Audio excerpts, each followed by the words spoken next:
So I want to start doing a few videos on some of these strange suicides that have been going on. And there are some that need to be talked about, and there's some that just are big nothings. So this one is from Georgia. An Effingham County judge commits suicide. So Judge Stephen Yeckel was found dead of a single gunshot to the head on Tuesday, the 31st of December, 2024. Authorities do not know if the judge was shot on Monday evening or Tuesday morning. They found him on Tuesday around 10. So Judge Stephen Yeckel was 74 years old, formerly an assistant district attorney and community leader. He worked as a special agent for Georgia's Alcohol and Tobacco Tax Unit. He contributed more than 45 years of legal expertise to the state. He coached youth baseball and served as vice president and legal counsel for Heroes Incorporated and was an usher at his church. He had some professional and personal problems, though. His ex-wife had a failed daycare business, and he faced financial issues due to that. Yeckel's former spouse, Lisa Yeckel, admitted to using the judge's life savings to keep her daycare business afloat. They were also having bankruptcy worries. He had a wrongful termination lawsuit brought against him by an employee of the court named Lisa Crawford. Ms. Crawford claimed that Yeckel dismissed her in order to hire his own team. Judge Yeckel claimed that Crawford was involved in a scheme to influence DUI case results. He lost his resignation campaign to Judge Melissa M. Calhoun. Yeckel's ex-wife said the judge that he's one of the most respectful, honest, and caring individuals.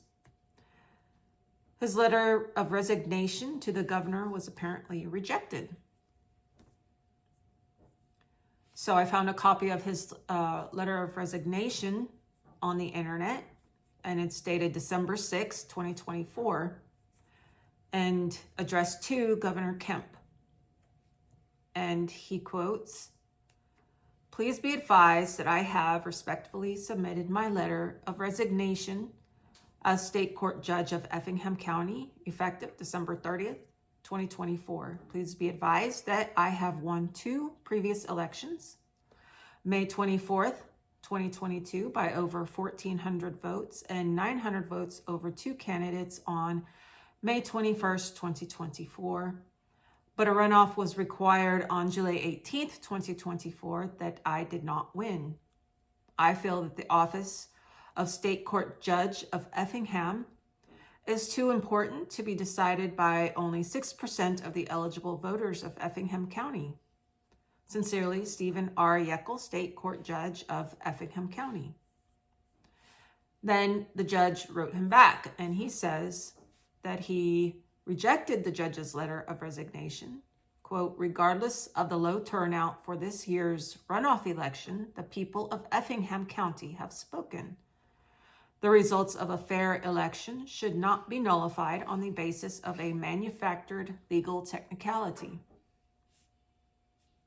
The governor's response may indicate that there were some previous letters going back and forth between the judge and the governor that may have alluded to, in the 2 letters, that the judge wanted the election nullified based on low voter turnout, in which the governor dismissed his request of nullification to overturn the results due to what the governor called a manufactured legal technicality.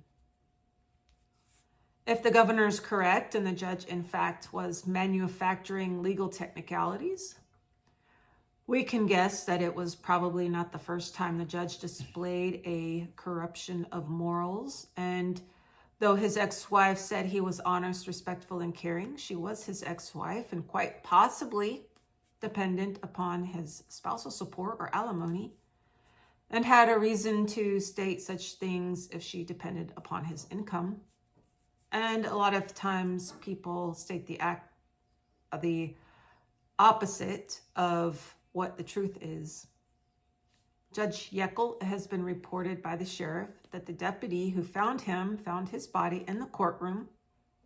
Perhaps Yeckel used it as a way of symbolizing he will always be the judge of this court since his resignation was denied, or maybe just the fact that he wasn't leaving.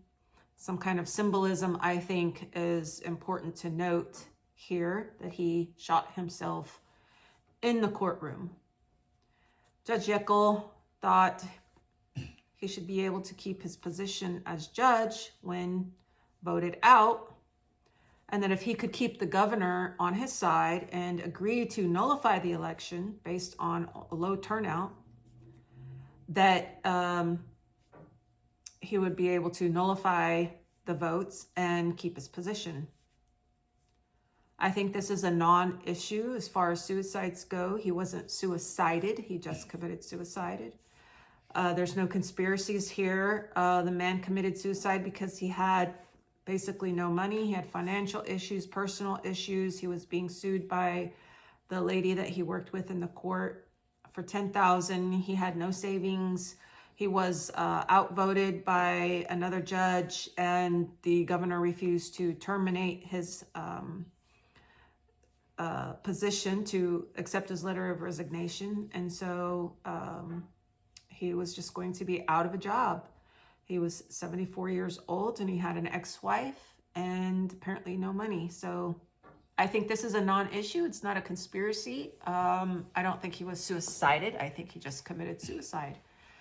I think that he probably just wanted something. He wanted a few things. He didn't get his way. And this was sort of a symbolic, back at you, up yours, kind of thing. And I feel bad for his family. Suicide is a horrible way to leave the world and leave your family, and my condolences to them. This is in no way disrespectful to his family. But I think this is an important topic to go over because there are people out there who leave this world under questionable circumstances, and they could possibly have been suicided or killed and made it look like a suicide. So there's a couple of suicide cases that I'd like to get into and just sort of bring more attention to them, because I think these people deserve to have attention brought to them. This judge in Effingham County, Georgia, I think was just unhappy with the way his life was going, and this was his way out.